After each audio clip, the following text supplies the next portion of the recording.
आगे बढ़ाते हुए, सर हो गया फोटो नहीं, इस कड़ी को आगे बढ़ाते हुए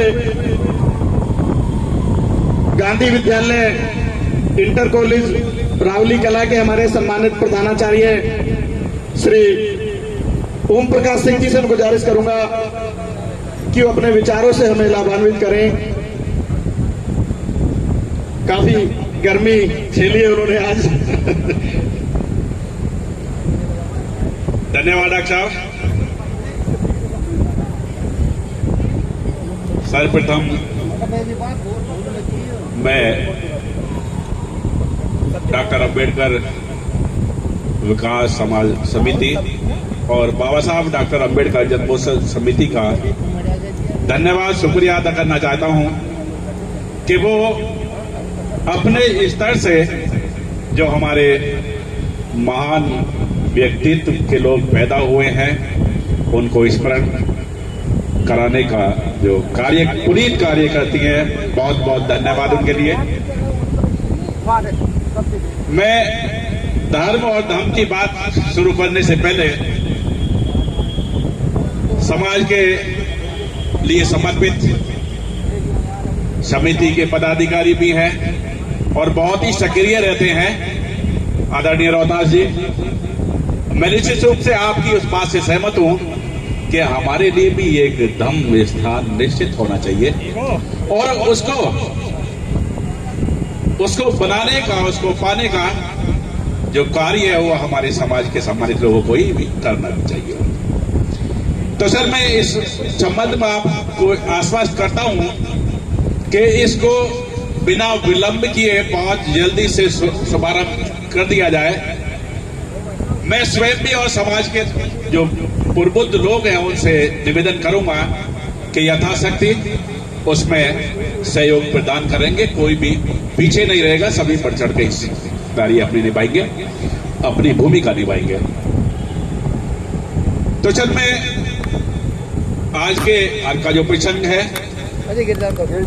परम पूजनीय करुणा के सागर भगवान बुद्ध का जन्म दिवस है। हम ही नहीं पूरा विश्व बड़े हर्षोल्लास से उसको मना रहा है।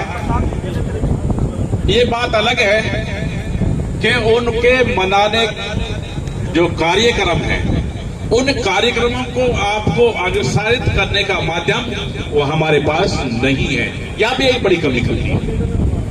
इतने पुनीत अवसर पर मात्र हमारे 2 चैनल के उपस्थित हैं। यदि और कोई किसी का अन्य प्रोग्राम होता मेरे ख्याल से वहां कैमरे दिखाई देते। सर आप पहले हैं सर। तो बहुत सारी कमियां हैं इसमें। आपस में बैठकर समाज के जो प्रबुद्ध लोग हैं उनको मनन करना चाहिए कि क्या क्या और चाहिए हमारे समाज के विकास के लिए। वैसे तो आप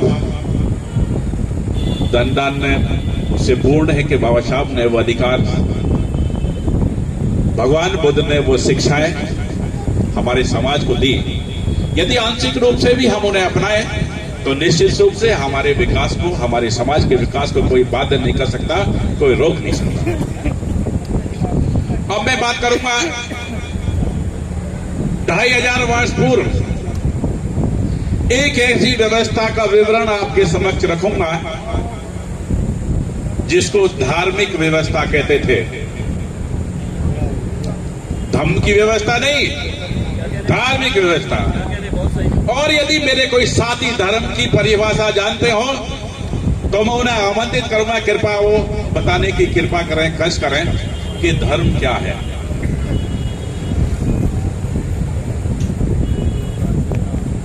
मेरे ख्याल से तरह तरह की परिभाषाएं, उदाहरण हमने पढ़े होंगे, देखे होंगे, लेकिन जो धर्म की समुचित व्याख्या है, परिभाषा है, मैं आपके सम्मुख रखना चाहूंगा। धर्म की परिभाषा है अलौकिक शक्तियों में विश्वास ही धर्म है। अलौकिक शक्तियों में विश्वास ही धर्म है, चाहे वो शक्तियां देवीय हो अथवा राक्षसी। दोनों ही क्या धर्म दे रहे हो आप हमें? हम देवताओं को भी पूजे, राक्षसों को भी पूजे। एक मापदंड तो तय कर लो, पूजनीय कौन है? आपने हमसे सब पूजवा दिए हैं? तो जो हमारे समाज की निम्न या दुर्दशा का जो कारण रहा वो धर्म रहा, वो धार्मिक व्यवस्था रही जिसमें हम रहकर अपना जीवन यापन कर रहे थे, जिनके प्रतिमानों का हम पालन कर रहे थे, जिनके निर्देशों का पालन हम कर रहे थे। और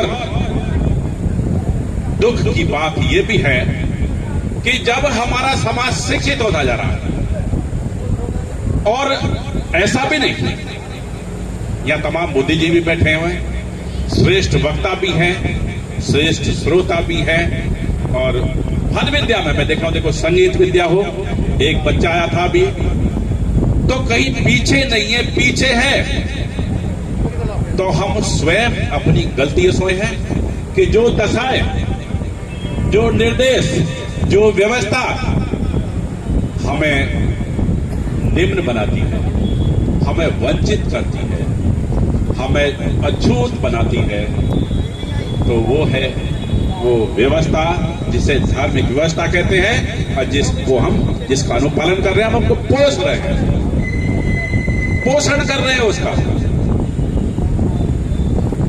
गुरु जी ने भी एक बात कही कि संख्या, हम बात समानता की कह रहे हैं, समानता के धर्म को मानने की बात कर रहे हैं, बौद्ध धर्म को कहाँ है? शायद हमने अपने ही घरों में उस शक्ति को, जिसे हम मात्र शक्ति कहते हैं, प्रतिबंध लगाया हो कि मैं ही जाऊंगा तू नहीं जाएगी। तय कर लीजिए, आना है तो उनके साथ ही आना है, नहीं तो हम मानेंगे आप समानता के पक्षधर नहीं है, आप परिवर्तन के पक्षधर नहीं है, आप दुर्दशा के पक्षधर हो।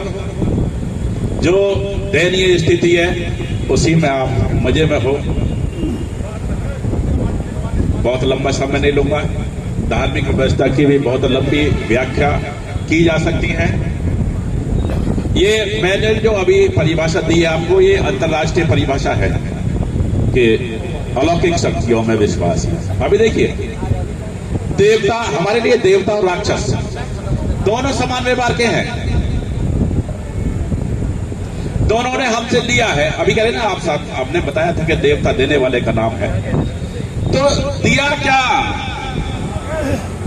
उनकी उपलब्धियां क्या है हमारे जीवन में, प्रताड़ना के, शोषण के अतिरिक्त कुछ भी नहीं है। निश्चित रूप से अलौकिक शक्तियों में विश्वास को बंद कर दीजिए, उस आडंबर और अंधविश्वास का आप खंडन कर दीजिए, निश्चित रूप से हम धम के हो जाएंगे, हम धम प्रिय हो जाएंगे। धर्म का बड़ा ही गूढ़ भी है और कठिन और सरल भी है, दोनों ही तरीके से। कोई धार्मिक व्यवस्था नहीं है, नोट धर्म में बिल्कुल भी कोई दृढ़ता नहीं है। हमें ना मिली थी और अगर जैसे ये होता आ रहा होगा ही, ऐसा भी नहीं है। मान लीजिए कोई व्यवस्था सैकड़ों हजारों साल पहले बनी हो आवश्यकता के लिए, कि ये समाज की आवश्यकता है, इस प्रथा को बनाइए, शायद हमारी आवश्यकताएं पूर्ण हो जाएंगी, तो क्या वो आज भी इतनी महत्वपूर्ण या कारगर है, ये बताने का प्रयास करिए आप। नहीं हो सकती।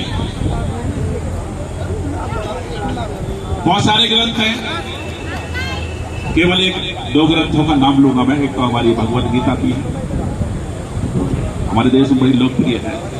वह कृष्ण भगवान अर्जुन को उपदेश दे रहे हैं, वो कह रहे हैं मैं किसको मार रहा हूं, क्या है, मरना तो निश्चित ही है, ये तो तय है, और ये जो तुम कर रहे हो पूरी तरह धार्मिक कार्य कर रहे हो। समझा कि 100 वर्ष के बाद आत्मा भी शरीर को छोड़ देती है, फिर ये स्थायी नहीं है। वो उपदेश दे रहे हैं और हम मानने को तैयार नहीं है। मैं आत्मा और शरीर की बात नहीं कर, परमात्मा की बात नहीं कर रहा, मैं व्यवस्था की बात कर रहा हूं।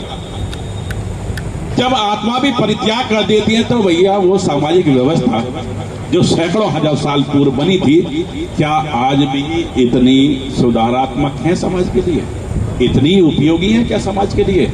बिल्कुल भी नहीं है।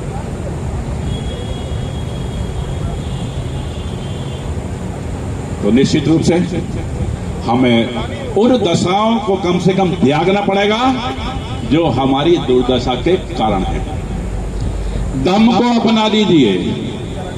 करुणा है, मैत्री है, त्याग है, प्रेम है, सदाचार है, सद्विचार है, सदचरित्र है।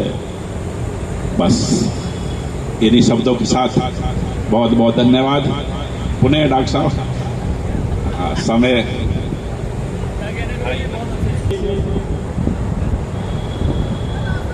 आपसे उम्मीद और अपेक्षा हम लोग करते हैं उससे भी कहीं ज्यादा। काहे से जा रहे हो? अपने विचारों से